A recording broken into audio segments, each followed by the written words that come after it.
Dubai से एक कारोबारी शख्सियत ने जनरल मुशर्रफ के प्रिंसिपल सेक्रेटरी तारिक अजीज़ को टेलीफोन करके सिफारिश की कि बेनज़ीर भुट्टो और आसिफ जरदारी को नए पासपोर्ट जारी कर दिए जाएं। तारिक अजीज़ ने मुस्कुराते हुए कहा, आपने कितनी आसानी से ये बात कह दी।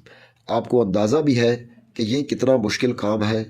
टेलीफोन करने वाले ने कहा कि जब शाम को जनरल साहब बुर्ज खेलने जाएं तो आप उनसे मेरी बात करवा रहे, मैं उनसे खुद ही ये बात कह दूंगा। अगले रोज़ फिर टेलीफोन आ गया। तारक अजीज़ ने बताया कि उन्होंने बात की थी मगर जनरल मुशर्रफ नहीं माने। उनके तासरात देखते हुए मैंने फ़ोन पर बात कराना मुनासिब नहीं समझा। इसी बिजनेसमैन ने कहा, ठीक है, मैं इस्लामाबाद आ रहा हूँ, आप उनसे मेरी मुलाकात करवाएं। ये साहब परवेज़ मुशर्रफ के साथ बैठकर सिगार पिया करते थे। उन्हें ज़ोम था कि जनरल साहब उनकी बात टाल ही नहीं सकते। बहरहाल मुलाकात हो गई। जनरल मुशर्रफ ने साफ इनकार कर दिया। इस कारोबारी शख्सियत का इसरार जारी रहा। जनरल मुशर्रफ ने 11 मरतबा मना किया। 12वीं बार उन्हें कायल करने की कोशिश करते हुए कहा गया कि सियासत में सब दरवाजे बंद नहीं किए जाते। कल को किसी मोड़ पर आपको बेनज़ीर भुट्टो की ज़रूरत पड़ेगी तो इस बंदा नाचीज़ के ज़रिए बात हो पाएगी। आप इस मामले पर अज सरे नौ गौर करें और पासपोर्ट जारी करने की इजाज़त दे दें। ये बात असर कर गई। जनरल मुशर्रफ मान गए। इसी कारोबारी शख्सियत ने बेनज़ीर भुट्टो और आसिफ जरदारी के पासपोर्ट इनके हवाले किए और वो उम्रा करने चले गए। दरअसल नवंबर 1996 में सदर फरूक लगानी ने बेनज़ीर भुट्टो की हुकूमत बरतरफ कर दी तो आसिफ जरदारी को गिरफ्तार कर लिया गया।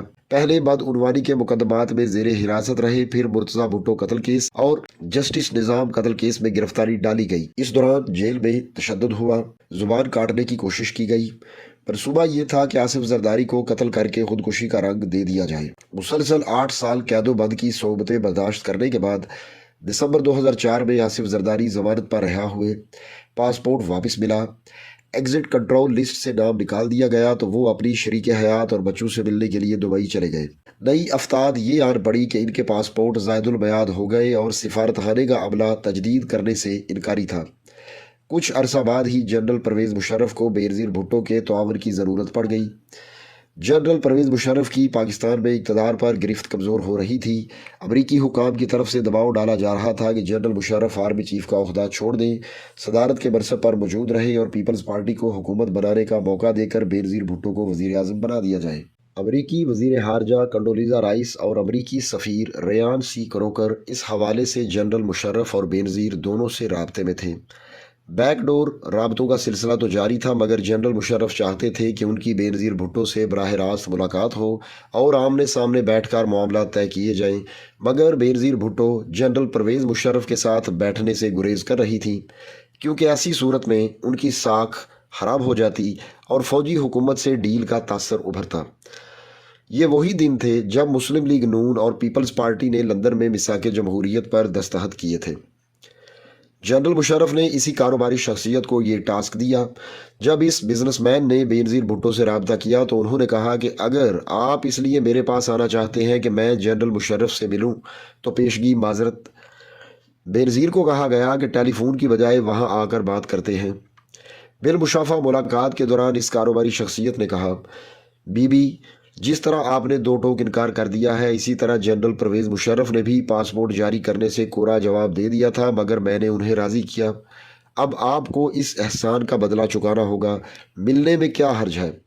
आपको पेशकश कबूल ना हो तो इनकार कर दीजिएगा। बेनज़ीर ने कहा, ठीक है, आप अपने घर खाने पर बुलाएं और वो अचानक वहाँ आ जाएं। ये एक तरह की इत्तफाकिया मुलाकात होगी। चुनांचे बेनज़ीर भुट्टो की जनरल मुशर्रफ से पहली मुलाकात इसी कारोबारी शख्सियत के घर पर हुई। बातचीत का सिलसिला चल निकला तो कौमी मुसालहती आर्डीनेंस यानी NRO पर इत्तफाक राय हुआ। सब मामला तय पा गए मगर बेनज़ीर भुट्टो ने पाकिस्तान वापस आने में जल्दी की। अक्टूबर 2007 में कारसाज के मुकाम पर खुदकुश हमला हुआ और फिर दिसंबर 2007 में बेनज़ीर भुट्टो को रावलपिंडी लियाकत बाग में शहीद कर दिया गया।